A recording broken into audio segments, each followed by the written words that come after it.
আসসালামু আলাইকুম রহমতুল্লাহ। বলার টপিক অনেক, কিন্তু সব তো আর বলা যাচ্ছে না, কিংবা বলার উপযোগিতাও নাই।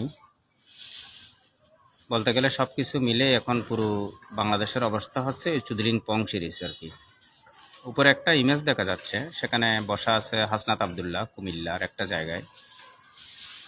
একটা কালভার্টের উপর বসা, কালভার্টের উপর গর্ত হয়ে গেছে।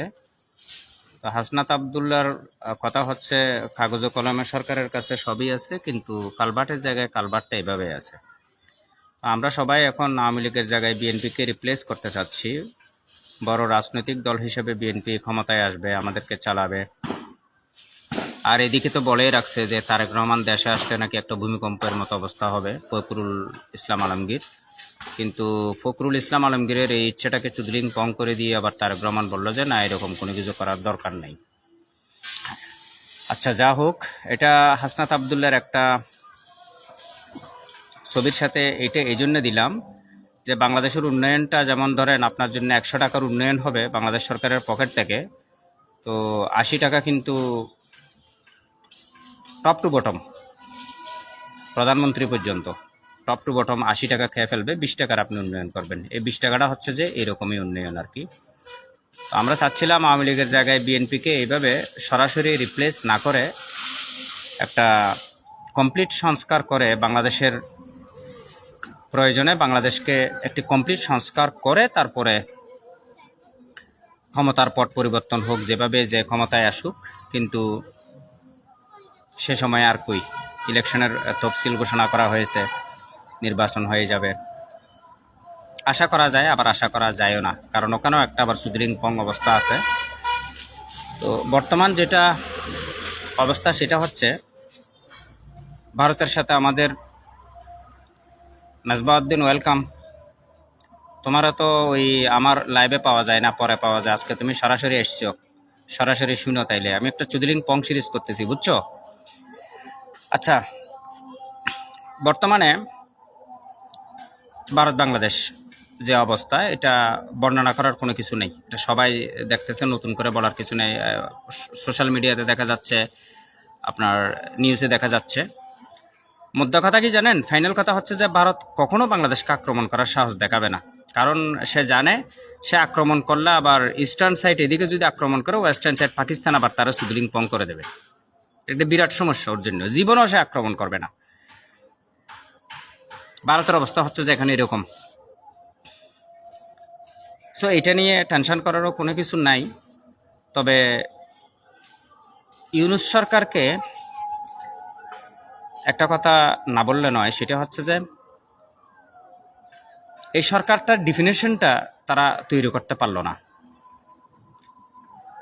এই সরকারের ডিফিনেশনটা কি সেটা বহুবার লেখক ও কবি ফরহাদ মাজাহার, লোকটা যেমনই হোক, সেকুলার হোক, এ হোক সে হোক, বারবার সরকারকে সরাসরি বলেছে যে আপনি বিপ্লবী সরকার গঠন করেন, প্রয়োজনে এই মুহূর্তে আপনি সরকারটা ভেঙে দেন।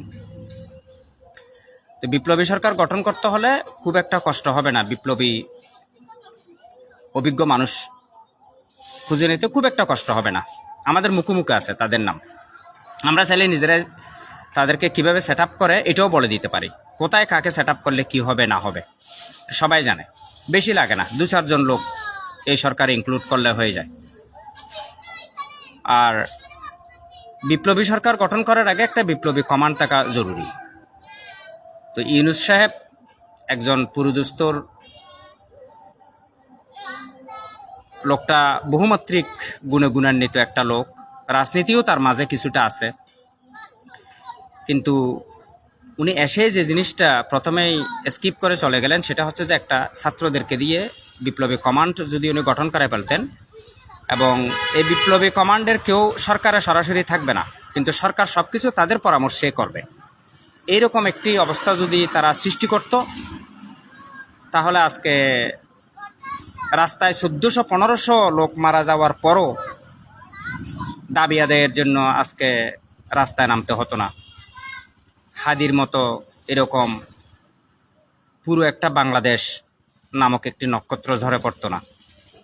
কিংবা এনসিপির আরেকটা মেয়ে আজকে তার মৃতদেহ পাওয়া গেছে, আমরা জানি না এটা আসল ঘটনা কি।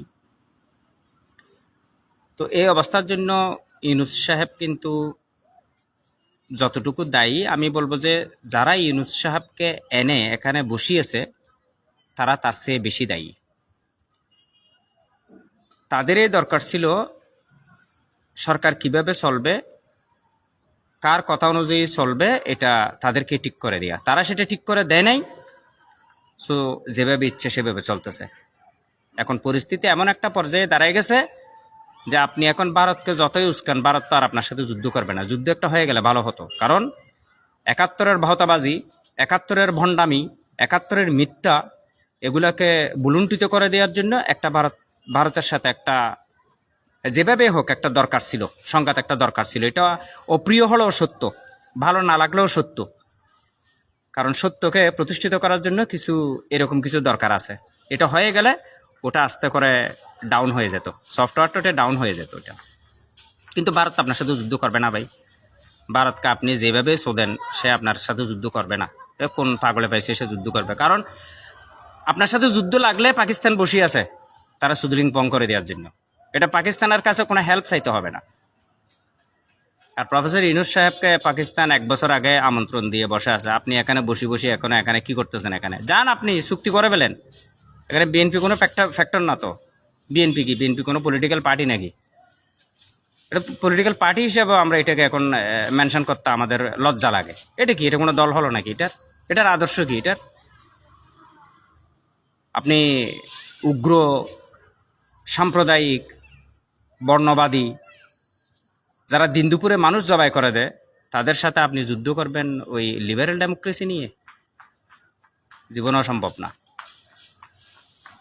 এই অবস্থায় ডক্টর ইউনূস যেভাবে বলে যাচ্ছে যে একটা নির্বাচন হয়ে যাবে, নির্বাচন হয়ে গেলে বহু একটা গণতান্ত্রিক সরকার চলে আসবে, তারপর আপনি আমাদেরকে ফেলে চলে যাবেন বিদেশের বিভিন্ন ইউনিভার্সিটিতে বসে তারপর আপনি ভাষণ দেবেন, লক্ষ লক্ষ ডলার কামাবেন, আর আমরা এখানে আগের মতোই রয়ে গেলাম। আপনাকে এই জন্য আনা হয়েছে। হ্যাঁ, আপনার উপর আস্থা হারাতে চাই না। আপনি শেষ পর্যন্ত আপনারটা দেখা হবে, আপনি কি করতে পারেন।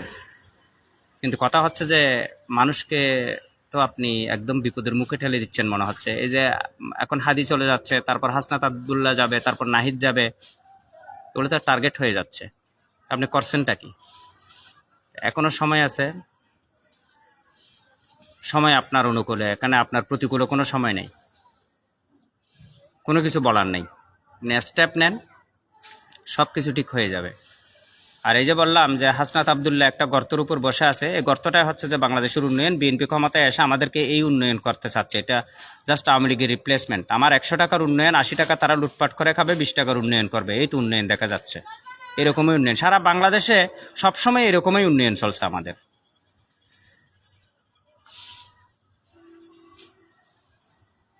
ধন্যবাদ সবাইকে। আসসালামু আলাইকুম রহমতুল্লাহ।